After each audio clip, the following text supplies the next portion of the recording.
Bleeding means removing air from a hydraulic system. When pressure is applied to liquid in a hydraulic system, the liquid does not compress into a smaller volume. Pressure is transmitted without loss. Gases, however, are compressible. Pressure applied to air changes its volume, and some pressure is lost.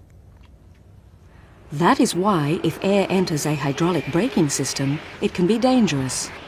Pressure on the brake pedal will not be transmitted in full through the system to apply the brakes. The brakes will be spongy. Bleeding the brakes means removing this air so that only liquid is left in the system.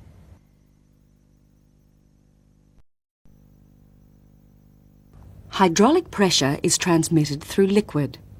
Since liquid is effectively incompressible, pressure applied to a liquid is transmitted without loss throughout the liquid.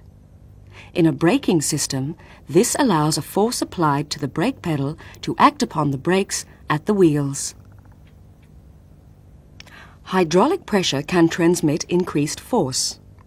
Since pressure is force per unit area, the same pressure applied over different areas can produce different forces, larger and smaller. This system has cylinders of different sizes. When the brake pedal is pressed, the force against the piston in the master cylinder applies pressure to the fluid. This same pressure is transmitted throughout the fluid, but it has a different effect on each piston in the other cylinders. The top cylinder is smaller than the master cylinder, so the force it exerts will be less than the force applied to the master cylinder. The middle cylinder is the same size as the master cylinder, so the force from it will be the same too. The bottom cylinder is larger than the master cylinder, and so is its force.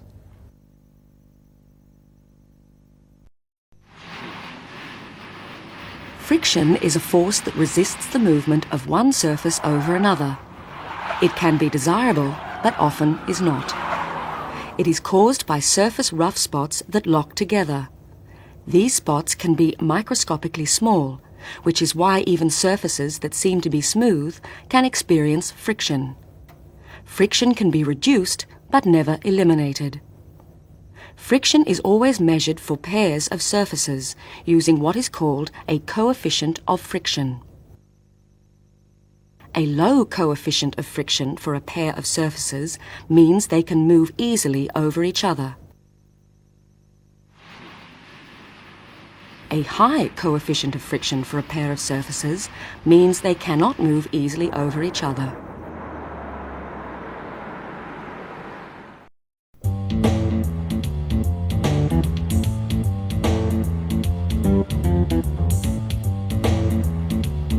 This section examines basic principles of the hydraulic braking system. Several factors can influence vehicle braking: road surface, road conditions, the weight of the vehicle, the load on the wheel during stopping, different maneuvers, and of course the tyres on the vehicle. An effective braking system takes all these factors into account. A basic hydraulic braking system has two main sections: the brake assemblies at the wheels and the hydraulic system that applies them. There is a brake for when the vehicle is in motion, usually a foot brake, and a park brake for when it's stationary, usually operated by hand. Some systems have all drum brakes. Some have disc brakes on the front wheels and drum brakes on the rear. Others have all disc brakes. A basic braking system has a brake pedal, a master cylinder to provide hydraulic pressure, brake lines and hoses to connect the master cylinder to the brake assemblies, fluid to transmit force from the master cylinder to the wheel cylinders of the brake assemblies, and the brake assemblies, drum or disc that stop the wheels. The driver pushes the brake pedal. It applies force to the piston in the master cylinder. The piston applies pressure to the fluid in the cylinder. the lines transfer the pressure to the wheel cylinders. And the wheel cylinders at the wheel assemblies apply the brakes. Force is transmitted through the fluid. For cylinders the same size, the force transmitted from one is the same value as the force applied to the other. By using cylinders of different sizes, forces can be increased or reduced. In an actual braking system, the master cylinder is smaller than the wheel cylinders, so the force at all of the wheel cylinders is increased. When brakes are applied to a moving vehicle, they absorb the vehicle's kinetic energy. Friction between the braking surfaces converts this energy into heat. In drum brakes, the wheel cylinders force brake linings against the inside of the brake drum. In disc brakes, pads are forced against a brake disc. In both systems, heat spreads into other parts and the atmosphere, so brake linings and drums, pads and discs must withstand high temperatures and high pressures. On modern vehicles, this basic system has some refinements, such as a power booster. This helps the driver apply the brakes.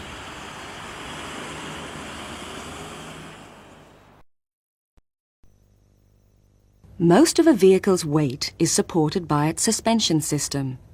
It suspends the body and associated parts so that they are insulated from road shocks and vibrations that would otherwise be transmitted to the passengers and the vehicle itself.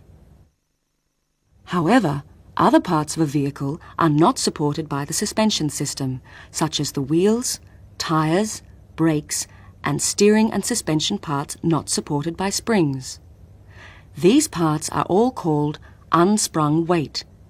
Generally, unsprung weight should be kept as low as possible.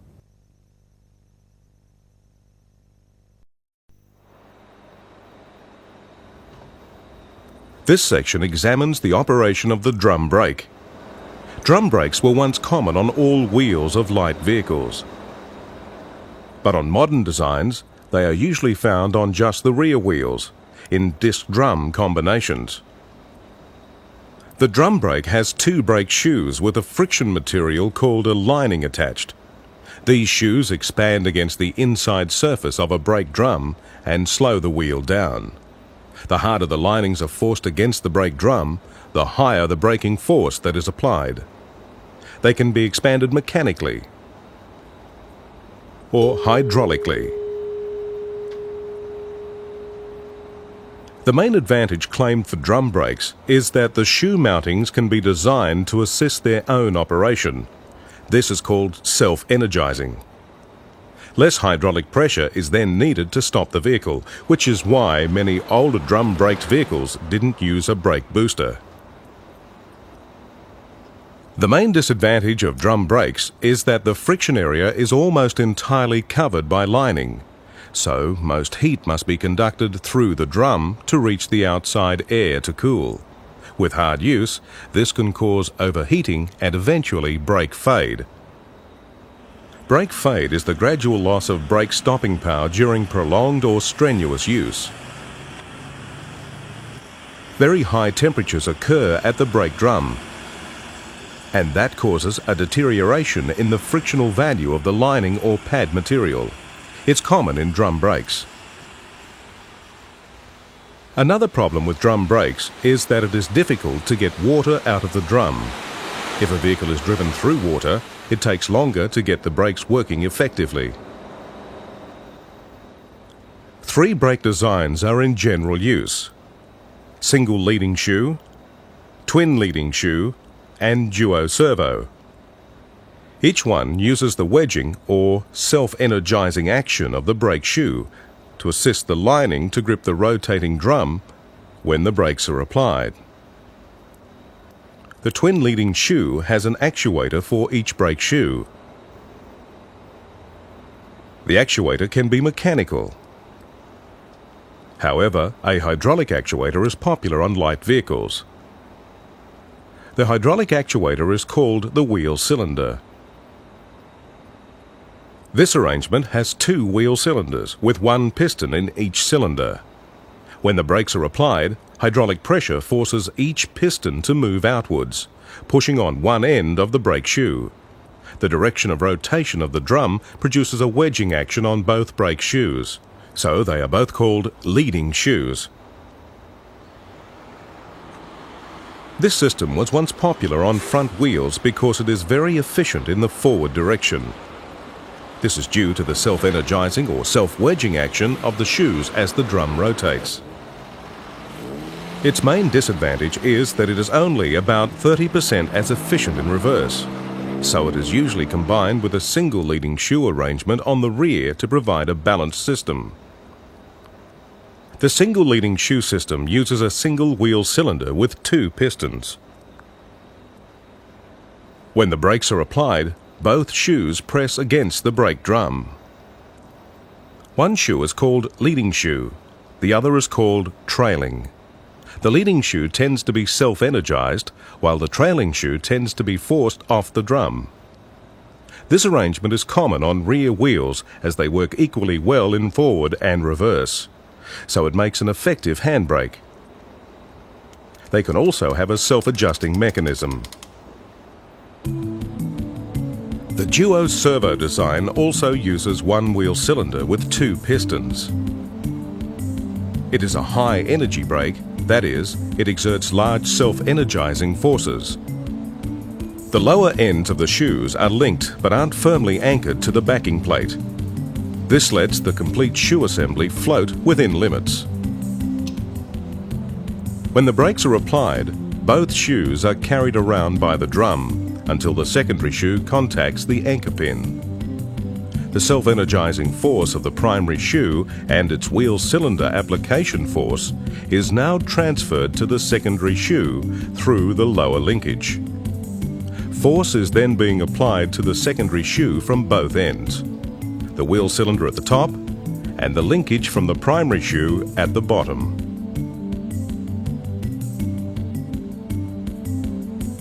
The primary shoe has the shorter lining and is always fitted ahead of the wheel cylinder in terms of drum rotation. It's most important that the shoes are fitted correctly, since it's the secondary shoe that does most of the work. The linings may also have different frictional values. The colors of the retraction springs indicate different spring strengths. This design is common on rear wheels and it works well in both directions. Drum brake systems need to be adjusted to allow for wear of the lining. If they are not adjusted, pedal travel will be too long to be safe.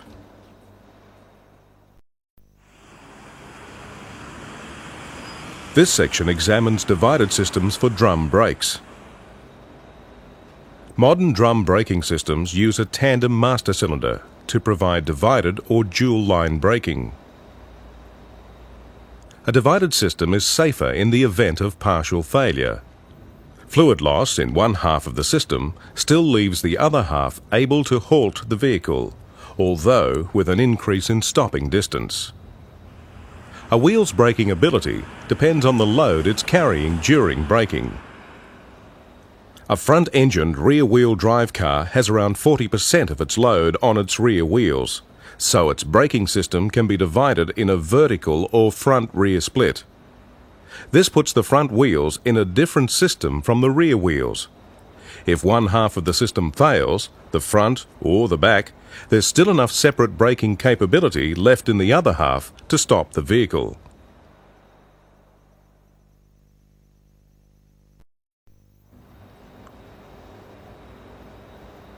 This section looks at the brake pedal.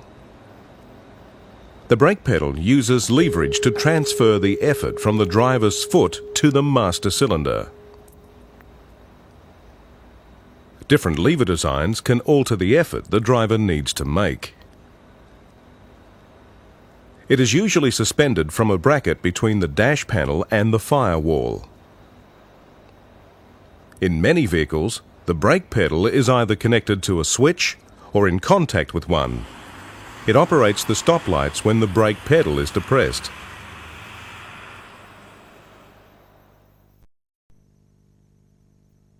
A lever is basically a bar which is pivoted at some point called a fulcrum.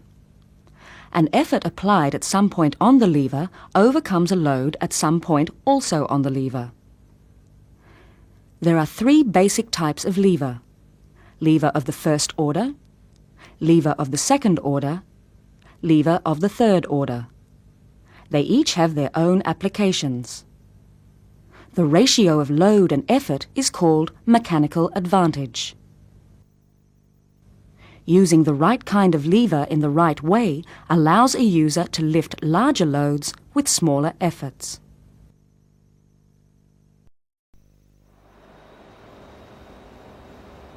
This section looks at the master cylinder. The master cylinder is connected to the brake pedal via a push rod. This is a single master cylinder for a drum brake system. Its one piston has a primary and a secondary cup. These are also known as seals, because when force is applied to the brake pedal, the primary cup seals the pressure in the cylinder. The secondary cup prevents loss of fluid past the end of the piston. An outlet port links the cylinder to the brake lines. An inlet port connects the reservoir with the space around the piston. A compensating port connects the reservoir to the cylinder ahead of the primary cup. With the brakes off, this port connects the brake system with the reservoir. It compensates for changes in volume of the fluid due to heat or wear. The rod from the brake pedal pushes on the piston. It moves, closing off the compensating port and trapping fluid ahead of the primary cup. Any fluid trapped in the cylinder is then forced through a valve called a residual pressure valve into the brake lines. When the brakes are released, the master cylinder piston returns to its original position.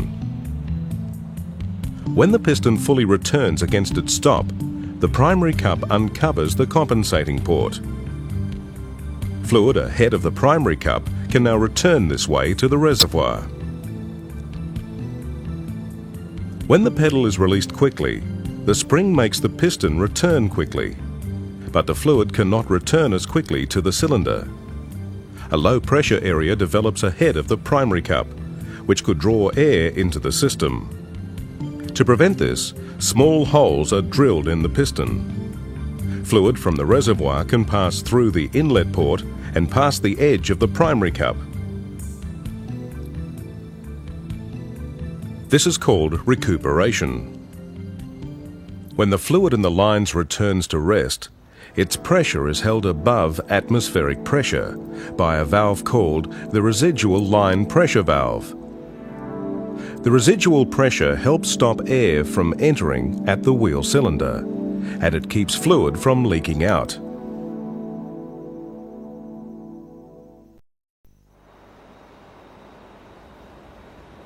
With a basic master cylinder in the braking system, any loss of fluid, say because a component fails, could mean the whole braking system fails. To reduce this risk, modern vehicles must have at least two separate hydraulic systems. That's why the tandem master cylinder was introduced. Like two single piston cylinders end to end, a tandem cylinder has a primary piston and a secondary piston. Each section of the cylinder has inlet and outlet ports and compensating ports. There can be two separate reservoirs, or just one, but it is divided into separate sections. When the brake is applied, the primary piston moves and closes its compensating port. Fluid pressure rises and acts on the secondary piston. It moves, closing its compensating port. Pressure builds up in this circuit. Both pistons then move and displace fluid into their separate circuits and apply the brakes. If there is a failure in the secondary circuit, the primary system continues to operate normally, but with increased travel. If the primary circuit fails, no pressure is generated to move the secondary piston. So a rod attached to the front of the primary piston will push the secondary piston directly so that it still operates. A switch can warn of loss of pressure in the front or rear circuits, or one that warns of low fluid level can be fitted to the reservoir. The tandem master cylinder, just like the single piston master cylinder, can have problems with a low pressure area developing when the piston returns quickly but the fluid lags. The tandem master cylinder overcomes this by using grooves in the side of the primary cup. These grooves allow fluid to flow from the inlet port into the low pressure area.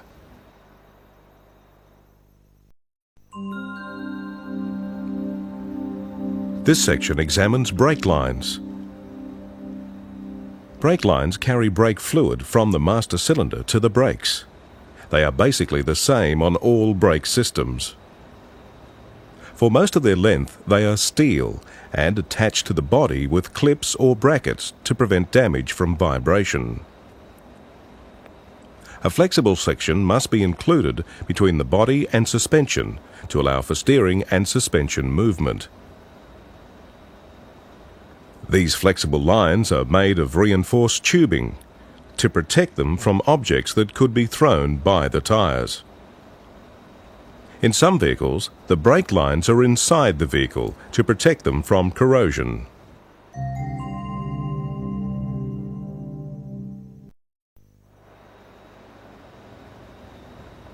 This section examines the power booster. A power booster or power brake unit uses a vacuum to multiply the driver's pedal effort and apply that to the master cylinder. This increases the pressures available from the master cylinder. Units on petrol engines use the vacuum produced in the intake manifold. Vehicles with diesel engines cannot use manifold vacuum, so they are fitted with an engine-driven vacuum pump. The most common booster now operates between the brake and master cylinder. It increases the force that acts on the master cylinder. Whenever the pedal is depressed, the power brake unit assists the driver. The level of assistance depends on the pressure applied.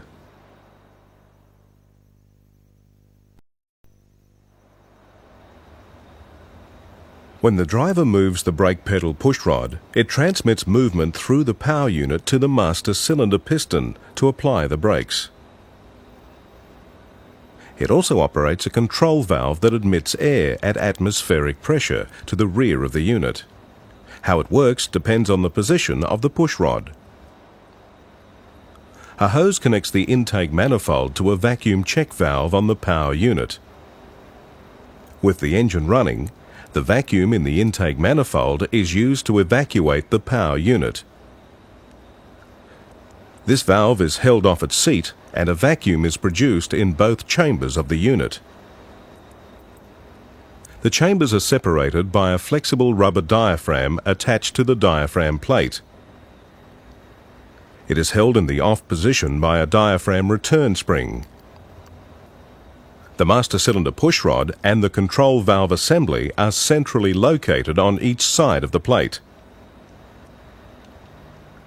As the brakes are applied, the pedal pushrod and plunger move forward in the diaphragm plate.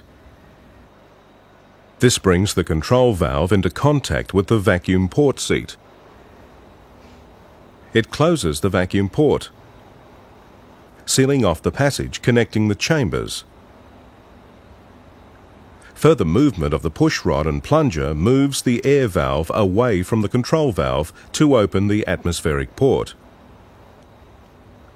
Air at atmospheric pressure comes into the air filter and passages and enters the chamber at the rear of the diaphragm. The difference in pressure now on both sides of the diaphragm moves the diaphragm plate forward, and it takes the master cylinder pushrod with it. Hydraulic pressure builds up in the brake system to operate the brakes. As pressure rises, a counterforce acts through the master cylinder push rod and the reaction disc. This counterforce acts against the plunger and pedal push rod.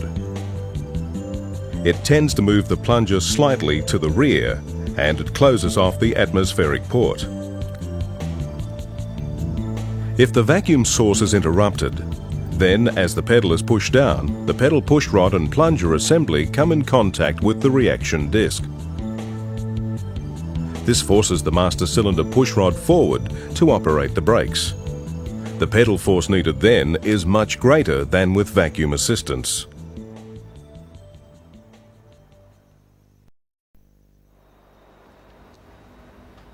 During application, the reaction force against the valve plunger works against the driver to close the atmospheric port. With both the atmospheric and the vacuum ports closed, the power unit is in a holding position. It stays this way until increased pedal force reopens the atmospheric port, or a drop in pedal force reopens the vacuum port. With the force on the pedal held constant, the valve returns to the holding position. But if the pedal is fully applied, the plunger moves away from the control valve to open the atmospheric port and give full power application. When the brakes are released, vacuum returns to both sides of the diaphragm, so the spring releases the brakes. When the engine is switched off or stops for any reason, no vacuum is available. The vacuum remaining in the booster, held by the non-return valve, will provide for at least one power-boosted application. After this, the brakes will still operate, but without power assistance, they require more effort from the driver.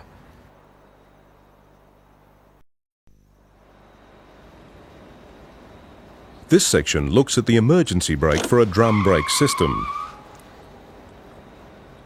All vehicles must be fitted with at least two independent systems. They were once called the service brake and emergency brake. Now they are usually referred to as the foot brake and the park brake. Most light vehicles use a foot brake that operates through a hydraulic system on all wheels, and a hand-operated brake that acts mechanically on the rear wheels only. One common use of the handbrake system is to hold the vehicle when it is parked.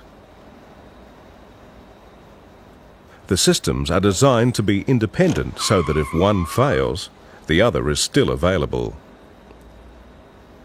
This light commercial vehicle uses a single drum brake on the rear of the gearbox as a handbrake. It's sometimes called a transmission brake. On this duo-servo drum brake, the cable for the handbrake lever pulls on an actuating lever inside the brake drum assembly.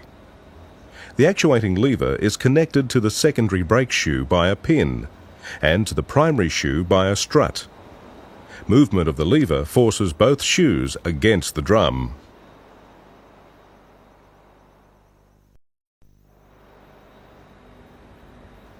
This section examines brake fluid. The brake fluid transmits hydraulic pressure from the master cylinder to the wheels. It is a special fluid with special properties. Most are a mixture of glycerin and alcohol, called glycol, with additives to give it the characteristics that are needed. It must have the correct viscosity for hot and cold conditions. Its boiling point must be higher than the temperature reached by the system. It must not damage seals, gaskets or hoses or cause corrosion. Glycol-based fluids meet most requirements, although they do damage paint. And they absorb moisture, hence the warnings. This is important because as moisture is absorbed, it lowers the boiling point of the fluid. Brake fluid should not be mixed with mineral-based oils or solvents. If contamination is suspected, the braking system must be drained and flushed with a suitable solvent and rubber components replaced.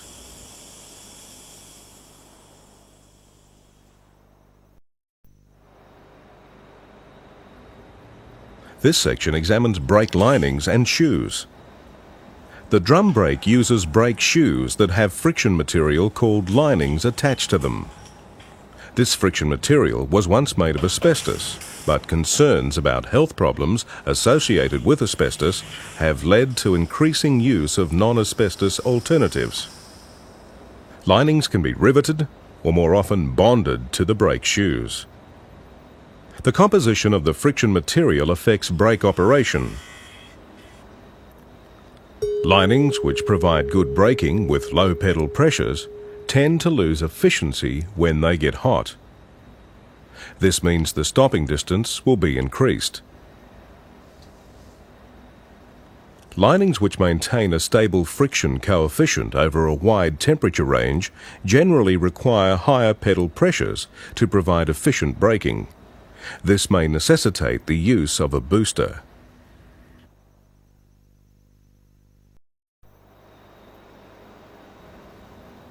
This section examines the backing plate. All of the brake unit components, except the brake drum, are mounted on a backing plate bolted to the vehicle axle housing or suspension. The backing plate is usually pressed from heavy gauge steel.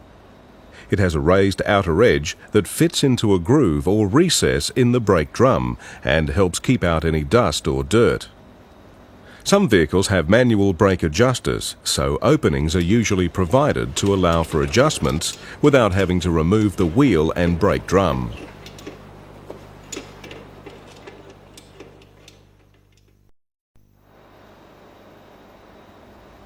This section examines the wheel cylinder.